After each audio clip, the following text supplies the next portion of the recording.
Will Zach Lavine's trade send shockwaves through the league or just create a hoopla over nothing? And is this trade saga more intense than a last-second buzzer beater or just a mundane game of NBA Monopoly? Grab your popcorn because we're diving headfirst into the whirlwind world of potential Zach Lavine trades. Zach Lavine has cemented himself as one of the most athletic and dynamic scorers in the NBA today. The 6 feet 5 inches shooting guard was originally drafted by the Minnesota Timberwolves in 2014, but he has found his greatest success since being traded to the Chicago Bulls in 2017.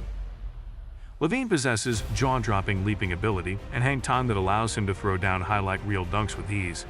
He won back-to-back slam dunk contests in 2015 and 2016 with an array of creative and gravity-defying jams that wowed crowds.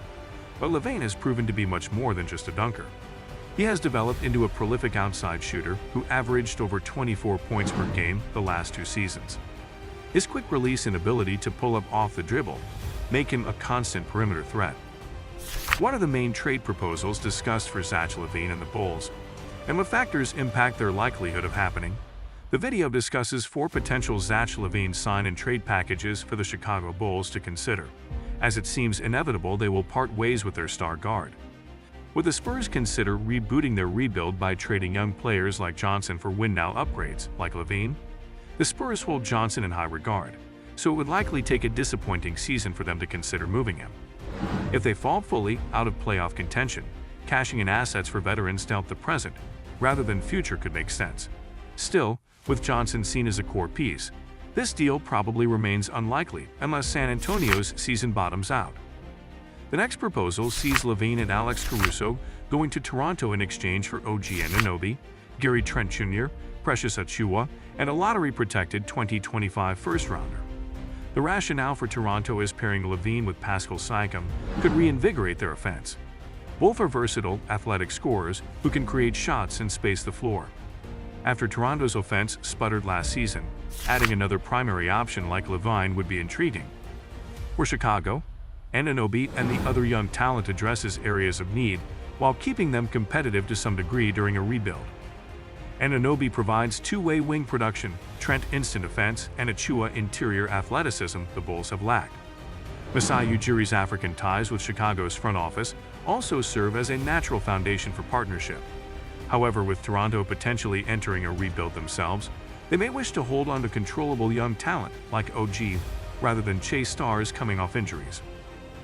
Would Toronto kickstart a rebuild by dealing Anunoby and other young players for win-now upgrades like Lavine and Caruso?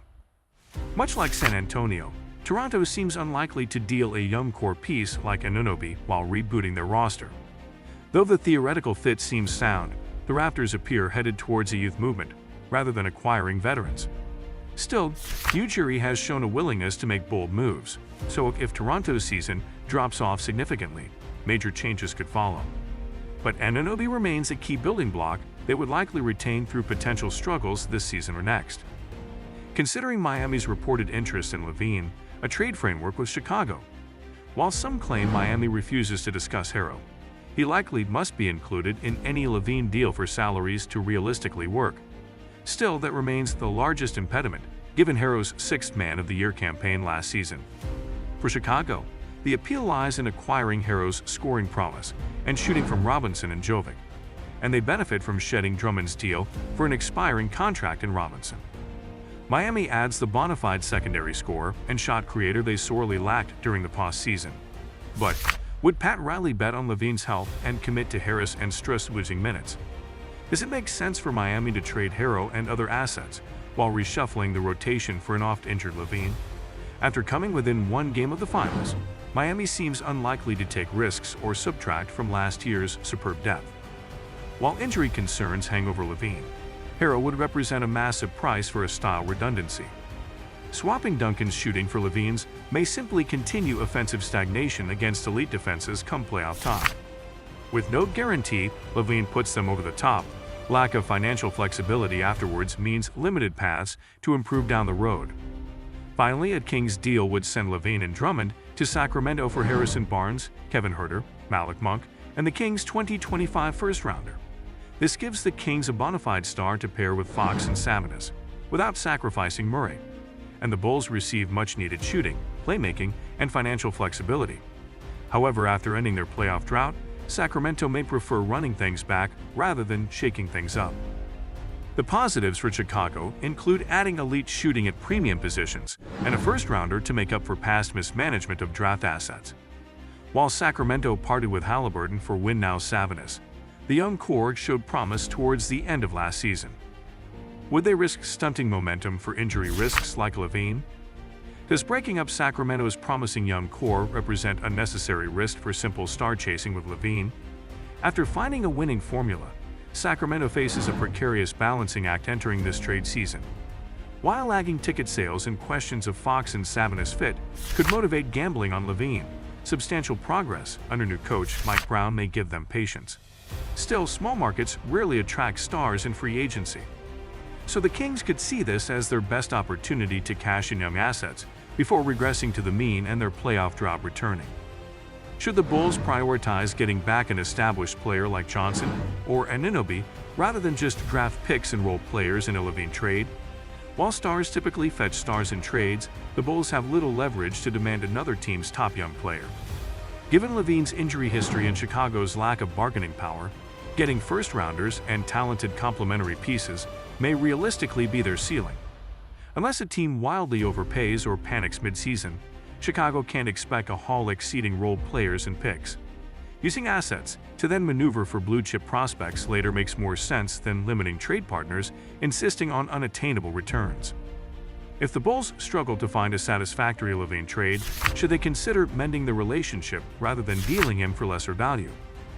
With no great offers materializing and Lavine still in his prime, the Bulls could conceivably try smoothing things over to salvage the pairing. But the likely necessity of including Lavine for salary purposes in any DeRozan trade limits that possibility. And with Lavine's attitude worsening and free agency looming, keeping the relationship toxic until he inevitably walks next summer for nothing represents unacceptable asset management. Trading him before the February deadline remains imperative, even for lesser short-term value, to secure necessary building blocks for Chicago's next core. While trading Lavine comes with complex factors given varying motivations, several plausible deals exist for Chicago. The Bulls simply can't afford to mismanage this potential turning point after years of deleterious decision-making. They must hit on young talent and draft capital that aligns with positional needs and locker room culture. None of these trades guarantee smooth sailing for either side. And that's a wrap for today's courtside drama, folks. We've delved into the whirlwind of potential Zach Lavine trades and the NBA's ever-entertaining rumor mill. Before the final buzzer sounds, make sure to slam dunk that like button if you've enjoyed this trade talk extravaganza. Don't forget to subscribe and hit that notification bell to stay in the loop for all the future NBA trade rumors and hoop hysteria.